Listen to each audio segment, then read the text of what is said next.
And this is Bloomberg News. Thanks for joining us. I'm Lori Rothman. As the BP saga continues on the Gulf and in Washington, one oil industry veteran of more than 35 years says BP still holding back the facts of this spill from the American public. Matthew Simmons is the founder and chairman of the Ocean Energy Institute, a research firm focused on creating renewable energy sources from all aspects of our ocean. He's also best known as the founder and former chairman of Simmons & Company International. Matt joins us on the telephone from Rockport, Maine. Welcome to you. Actually, we see you via Skype, it looks like. Great to see your face, Matt. Thanks for joining us again. Now, we spoke about 2 weeks ago, and your opinion at that time was that the military needs to take over capping efforts and that the best viable option should perhaps be a nuclear weapon. Do you still feel that way? Is this your belief to handle the situation and move beyond it?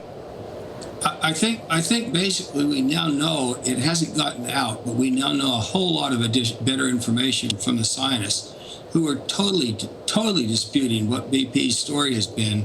And the best reports all have come from the Thomas Jefferson, which is America's largest research vessel, which got directed on June 6th to stop an ocean floor mapping program, send in from Woods Hole all the finest detection equipment we have, and get to where this enormous fire was coming that was miles away from the riser deal.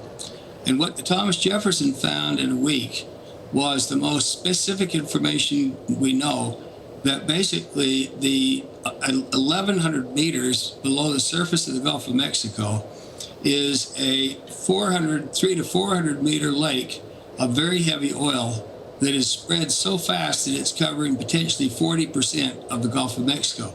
Now, I believe when I was on your program 2 weeks ago, I said that it covered the extent of Maryland and Delaware. And at the rate of the speed of the flow, they're actually now predicting that it's 120,000 barrels a day.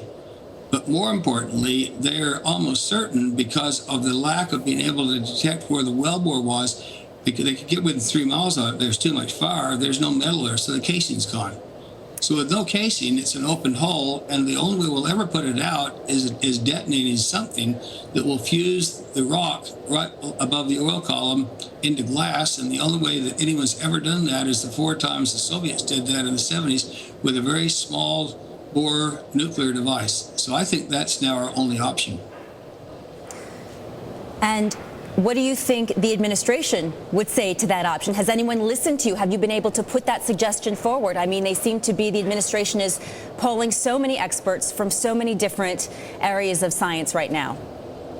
Well, I had yesterday in Maine, Senator Susan Collins and the Maine delegation brought Secretary of Energy Stephen Chu, who I'd never met before, up to see the Advanced Composites Deepwater Energy Center. And several who I talked to had not heard this latest report because it just came in late Sunday and they were all gathering together. But I think basically I'd be very surprised if the administration doesn't know this now and is not preparing this response. Why aren't you confident about the relief well drilling? Because first of all, it's in the wrong place. And without any casing, it won't work. Now, relief wells, though, they've been drilled successfully in numerous other situations in oil spills. Why? What's the problem with this particular situation?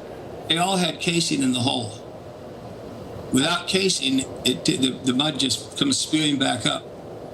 So that was always the belief. With the casing, must have been there. My belief from day one, ironically, just watching unbelievable flames coming out of the water, and then to have BP senior people call it a rig fire, I thought was the biggest farce I'd ever heard.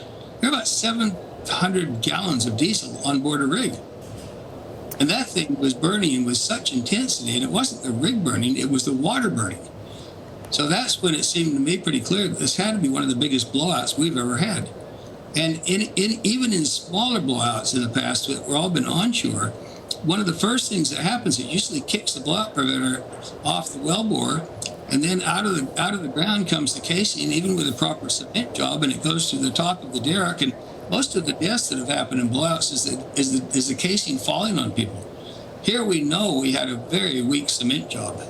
So the idea that the casing could have still been there, it seemed to me intuitively, was really low. Now I think the scientists have said it's even lower. So see, the only way we either are content with saying we'll just put 120,000 barrels a day in the Gulf for the next 25 or 30 years. or we have to detonate it.